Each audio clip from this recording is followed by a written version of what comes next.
Do you ever feel stuck, as if an invisible wall is holding you back from achieving your goals? What if the solution isn't out there but buried deep within you? In this chapter, discover how your subconscious mind is the ultimate tool for breaking through mental barriers, unleashing your full potential, and guiding you toward success with clarity and confidence. Let's start Chapter 18. How your subconscious removes mental blocks. The solution lies within the problem. The answer is in every question. If you are presented with a difficult situation and you cannot see your way clear, the best procedure is to assume that infinite intelligence within your subconscious mind knows all and sees all, has the answer, and is revealing it to you now. Your new mental attitude that the creative intelligence is bringing about a happy solution will enable you to find the answer. Rest assured that such an attitude of mind will bring order, peace, and meaning to all your undertakings. How to break or build a habit. You are a creature of habit. Habit is the function of your subconscious mind. You learn to swim, ride a bicycle, dance, and drive a car by consciously doing these things over and over again until they establish tracks in your subconscious mind. Then, the automatic habit action of your subconscious mind took over. This is sometimes called second nature, which is a reaction of your subconscious mind to your thinking and acting. You are free to choose a good habit or a bad habit. If you repeat a negative thought or act over a period of time, you will be under the compulsion of a habit. The law of your subconscious is compulsion. How he broke a bad habit. Mer Jones said to me, "An uncontrollable urge to drink seizes upon me, and I remain drunk for 2 weeks at a time. I can't give up this terrible habit." Time and time again, these experiences had occurred to this unfortunate man.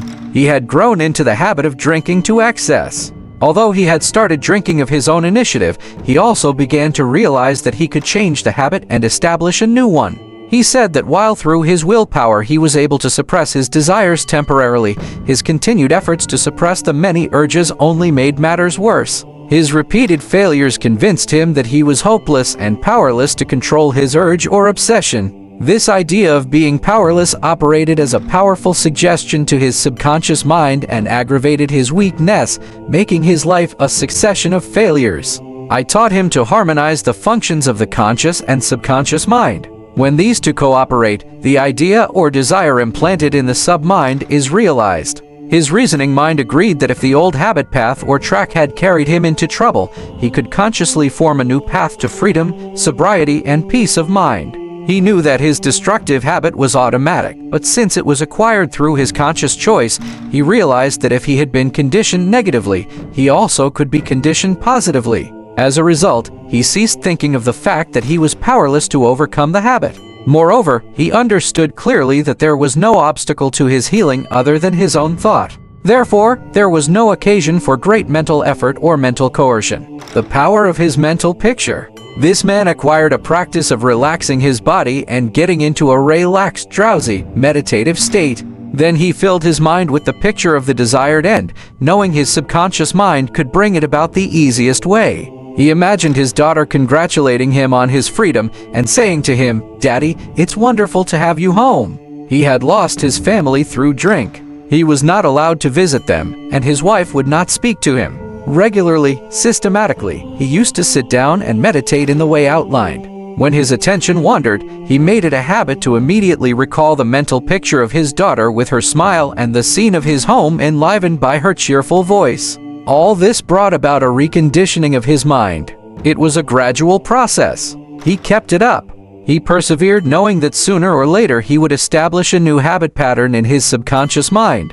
I told him that he could liken his conscious mind to a camera, that his subconscious mind was the sensitive plate on which he registered and impressed the picture. This made a profound impression on him, and his whole aim was to firmly impress the picture on his mind and develop it there. Films are developed in the dark. Likewise, mental pictures are developed in the darkroom of the subconscious mind. Focused attention, realizing that his conscious mind was simply a camera, he used no effort. There was no mental struggle. He quietly adjusted his thoughts and focused his attention on the scene before him until he gradually became identified with the picture. He became absorbed in the mental atmosphere, repeating the mental movie frequently. There was no room for doubt that a healing would follow. When there was any temptation to drink, he would switch his imagination from any reveries of drinking bouts to the feeling of being at home with his family. He was successful because he confidently expected to experience the picture he was developing in his mind. Today, he is president of a multi-million-dollar concern and is radiantly happy. He said a jinx was following him, or Block said that he had been making an annual income of $20,000, but for the past 3 months all doors seemed to jam tightly. He brought clients up to the point where they were about to sign on the dotted line, and then at the 11th hour the door closed. He added that perhaps a jinx was following him. In discussing the matter with Mr. Block, I discovered that 3 months previously he had become very irritated, annoyed, and resentful toward a dentist who, after he had promised to sign a contract, had withdrawn at the last moment. He began to live in the unconscious fear that other clients would do the same, thereby setting up a history of frustration, hostility, and obstacles. He gradually built up in his mind a belief in obstruction and last-minute cancellations until a vicious circle had been established. What I fear most has come upon me. Mr. Block realized that the trouble was in his own mind and that it was essential to change his mental attitude. His run of so-called misfortune was broken in the following way. I realize I am one with the infinite intelligence of my subconscious mind, which knows no obstacle, difficulty, or delay. I live in the joyous expectancy of the best. My deeper mind responds to my thoughts. I know that the work of the infinite power of my subconscious cannot be hindered. Infinite intelligence always finishes successfully whatever it begins. Creative wisdom works through me, bringing all my plans and purposes to completion. Whatever I start, I bring to a successful conclusion. My aim in life is to give wonderful service, and all those whom I contact are blessed by what I have to offer. All my work comes to full fruition in divine order. He repeated this prayer every morning before going to call on his customers, and he also prayed each night prior to sleep. In a short time, he had established a new habit pattern in his subconscious mind, and he was back in his old accustomed stride as a successful salesman. How much do you want what you want? A young man asked Socrates how he could get wisdom. Socrates replied, "Come with me." He took the lad to a river, pushed the boy's head under the water, held it there until the boy was gasping for air, then relaxed and released his head.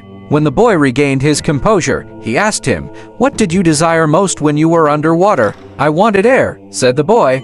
Socrates said to him, "When you want wisdom as much as you wanted air when you were immersed in the water, you will receive it. Likewise, when you really have an intense desire to overcome any block in your life, and you come to a clear-cut decision that there is a way out, and that is the course you wish to follow, then victory and triumph are assured. If you really want peace of mind and inner calm, you will get it, regardless of how unjustly you have been treated, or how unfair the boss has been, or what a mean scoundrel someone has proved to be. All this makes no difference to you when you awaken to your mental and spiritual powers. You know what you want, and you will definitely refuse to let the thieves' thoughts of hatred, anger, hostility, and ill will rob you of peace, harmony, health, and happiness. You cease to become upset by people, conditions, news, and events by identifying your thoughts immediately with your aim in life.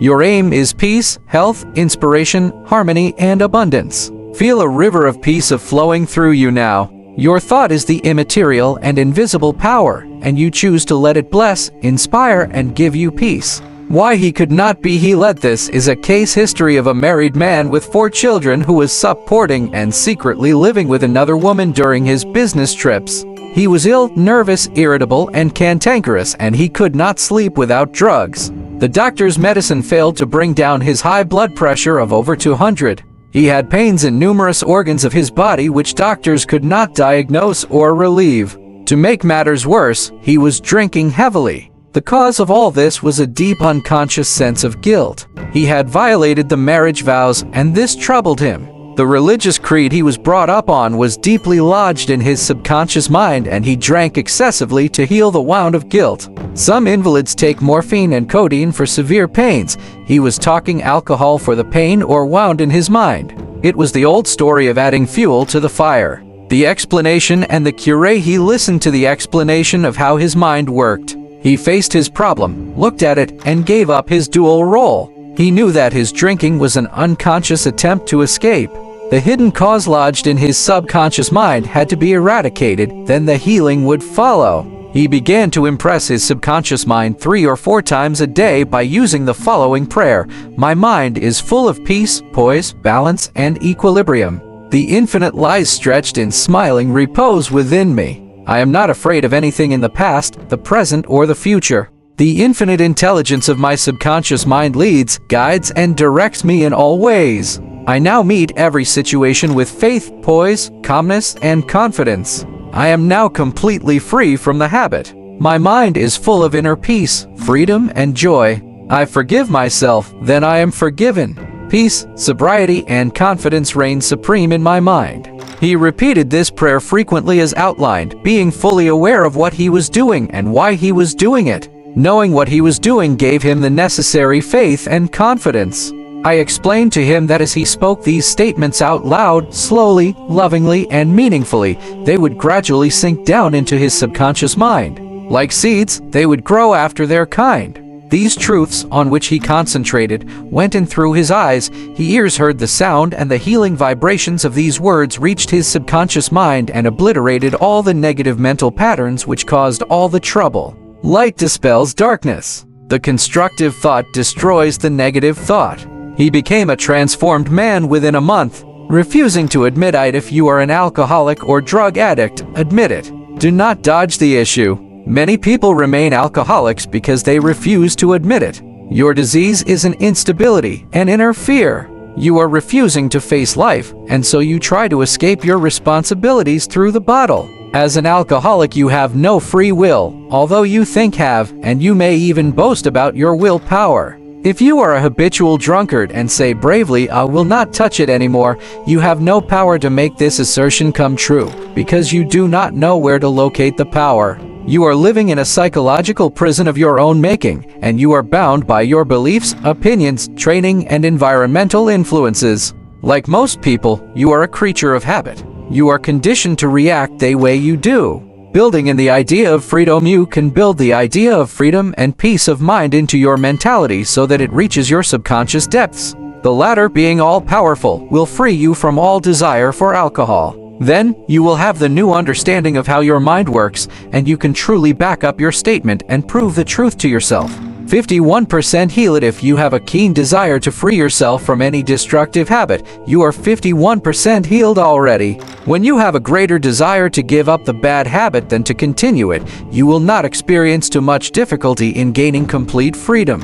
Whatever thought you anchor the mind upon, the latter magnifies. If you engage the mind on the concept of freedom from the habit and peace of mind, and if you keep it focused on this new direction of attention, you generate feelings and emotions which gradually emotionalize the concept of freedom and peace. Whatever idea you emotionalize is accepted by your subconscious and brought to pass. The law of substitution reveals that something good can come out of your suffering. You have not suffered in vain. However, it is foolish to continue to suffer. If you continue as an alcoholic, it will bring about mental and physical deterioration and decay. Realize that the power in your subconscious is backing you up. Even though you may be seized with melancholia, you should begin to imagine the joy of freedom that is in store for you. This is the law of substitution. Your imagination took you to the bottle. Let it take you now to freedom and peace of mind. You will suffer a little bit, but it is for a constructive purpose. You will bear it like a mother in the pangs of childbirth, and you will likewise bring forth a child of the mind. Your subconscious will give birth to sobriety. Cause of alcoholism. Real cause of alcoholism is negative and destructive thinking, for as a man thinketh, so is he. The alcoholic has a deep sense of inferiority, inadequacy, defeat, and frustration, usually accompanied by a deep inner hostility. He has countless alibis as to his reason for drinking, but the sole reason is in his thought life. 3 magic steps. The first step: sit still, quiet the wheels of the mind. Enter into a sleepy, drowsy state. In this relaxed, peaceful, receptive state, you are preparing for the second step. The second step: take a brief phrase which can readily be graven on the memory, and repeat it over and over as a lullaby. Use the phrase, "Sobriety and peace of mind are mine now, and I give thanks." To prevent the mind from wandering, repeat it aloud or sketch its pronunciation with the lips and tongue as you say it mentally. This helps its entry into the subconscious mind. Do this for 5 minutes or more. You will find a deep emotional response. The third step just before going to sleep, practice what Johann von Goethe, German author, used to do. Imagine a friend or loved one in front of you. Your eyes are closed, you are relaxed and at peace. The loved one or friend is subjectively present and is saying to you, "Congratulations." You see the smile, you hear the voice. You mentally touch the hand, it is all real and vivid. The word congratulations implies complete freedom. Hear it over and over again until you get the subconscious reaction which satisfies. Keep on keeping on when fear knocks at the door of your mind, or when worry, anxiety, and doubt cross your mind. Behold your vision, your goal. Think of the infinite power within your subconscious mind, which you can generate by your thinking and imagining, and this will give you confidence, power, and courage. Keep on, persevere, until the day breaks and the shadows flee away. Review your thought power. 1. The solution lies within the problem. The answer is in every question. Infinite intelligence responds to you as you call upon it with faith and confidence. 2. Habit is the function of your subconscious mind. There is no greater evidence of the marvelous power of your subconscious than the force and sway habit holds in your life. You are a creature of habit. 3. You form habit patterns in your subconscious mind by repeating a thought and act over and over again until it establishes tracks in the subconscious mind and becomes automatic, such as swimming, dancing, tipping, walking, driving your car, etc. 4. You have freedom to choose. You can choose a good habit or a bad habit. Prayer is a good habit. 5. Whatever mental picture, backed by faith, you behold in your conscious mind, your subconscious mind will bring to pass. 6. The only obstacle to your success and achievement is your own thought or mental image. 7. When your attention wanders, bring it back to the contemplation of your good or goal. Make a habit of this. This is called disciplining the mind. 8. Your conscious mind is the camera, and your subconscious mind is the sensitive plate on which you register or impress the picture. 9. The only jinx that follows anyone is a fear thought repeated over and over in the mind. Break the jinx by knowing that whatever you start you will bring to a conclusion in divine order. Picture the happy ending and sustain it with confidence. 10. To form a new habit, you must be convinced that it is desirable. When your desire to give up the bad habit is greater than your desire to continue, you are 51% healed already. 11. The statements of others cannot hurt you except through your own thoughts and mental participation. Identify yourself with your aim, which is peace, harmony, and joy. You are the only thinker in your universe. 12. Excessive drinking is an unconscious desire to escape. The cause of alcoholism is negative and destructive thinking. The cure is to think of freedom, sobriety, and perfection, and to feel the thrill of accomplishment. 13. Many people remain alcoholics because they refuse to admit it. 14. The law of your subconscious mind, which held you in bondage and inhibited your freedom of action, will give you freedom and happiness. It depends on how you use it. 15. Your imagination took you to the bottle. Let it take you to freedom by imagining you are free. 16. The real cause of alcoholism is negative and destructive thinking. As a man thinketh in his heart subconscious mind, so is he. 17. When fear knocks at the door of your mind, let faith in God and all things good open the door.